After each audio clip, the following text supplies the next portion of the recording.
बहुत पुराने ज़माने की बात है, जब दुनिया में जंगल ज़्यादा और बस्तियां कम थीं।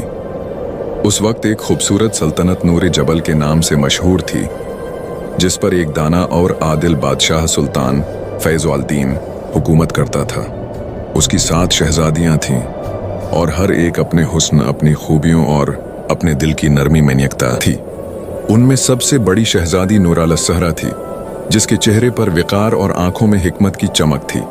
एक रात चांद अपनी पूरी रोशनी के साथ आसमान पर चमक रहा था, जब सुल्तानी महल के बुर्ज पर एक बुजुर्ग जादूगर मिसर जुहान जाहिर हुआ। उसने बादशाह को बुरे अंदाज में खबरदार किया, ए सुल्तान, सायों का पुराना दयो ज़ालिमुज़्ज़िल कैद से आज़ाद हो चुका है। अगर इसे ना रोका गया तो ये पूरी सल्तनत को तारीकी में गरक कर देगा। महल में खौफ की लहर दौड़ गई, मगर नूर अल-सहरा ने आगे बढ़कर कहा, ए अब्बा जान, हम बैठे नहीं रह सकते। अगर खतरा है तो हम उसका मुकाबला करेंगे। उसी रात नूर अल-सहरा के कमरे में एक चमकती हुई बोलती चिड़िया जाहिर हुई। उसने कहा, ऐ शहजादी, सायों के दियों को रोकने के लिए जादुई जंगल में फिजाई दरख्त से राय लेना होगी, वही रास्ता दिखाएगा। अगली सुबह नूर अल-सहरा अपनी बहनों मेहरान और सदरा को लेकर जंगली आहन की तरफ रवाना हो गई। ये जंगल आम नहीं था। यहाँ दरख्तों के तने सियाह लोहे के लगते थे, पत्ते नीलगों रोशनी से झलमलाते थे और मखलूकात भी जादुई थीं। किसी के पर थे, किसी के जिस्म पत्थर के थे, किसी की आवाज़ थी मगर जिस्म न था। आगे बढ़ते बढ़ते वो एक बहुत बुजुर्ग और कदीम दरख्त के सामने पहुंचे। उसके पत्ते यूं सरगोशी कर रहे थे जैसे तारीख बवल रही हो। नूर अल-सहरा ने कहा, आए फिजाई दरख्त, हमें रास्ता बता। दरख्त के पत्तों से रोशनी निकली और उसने गहरी आवाज में कहा, ज़ालिमुज़्ज़िल को रोकने के लिए 3 निशानियां चाहिए। 1 कतरा चांद, 2 शोला दिल फिरोज, 3 सौतुन नूर। ये तीनों चीजें 3 खतरनाक मकामात में छिपी हैं।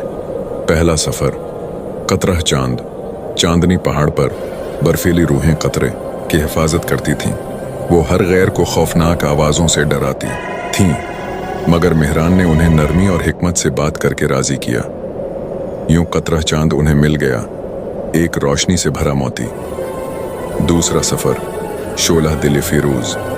नीलगों गार में ये शोला पैदा होता था, मगर ये आग जलाती नहीं थी, बल्कि ठंडी थी मगर ताकत रखती थी। सदरा ने इस शोले के राज की पहेली हल की और शोला उनके हाथों में आ गया। तीसरा सफर, सौतुन नूर। ये सबसे मुश्किल मरहला था। तारिक झील में साए बसते थे, झूमते थे और झील में से नाकाबिले समझ आवाजें निकलती थीं।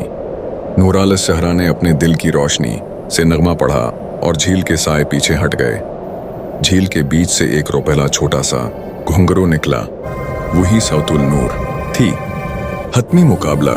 जब वो तीनों बहनें वापस कले पहुंचे तो देखा कि सारी सल्तनत साए में लपटी है। ज़ालिमुज़्ज़िल कलाई की चोटी पर खड़ा था। उसकी आवाज़ आंधी की गरज जैसी थी।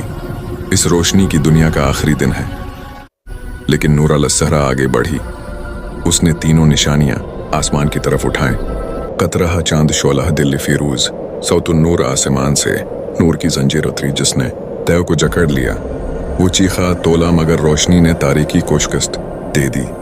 दयो धुएं की तरह बिखर गया। सल्तनत में नूर वापस आ गया। सुल्तान ने अपनी बेटियों को गले लगाया और कहा, आज से तुम अमीनातु अन्नूरा हो, रोशनी की मुहाफिजाएं। और यूं उन बहादुर शहजादियों की कहानी नस्लों तक सुनाई जाने लगी। वो कहानी जो जादू, दिलेरी, हिकमत और नूर से बुनी हुई थी।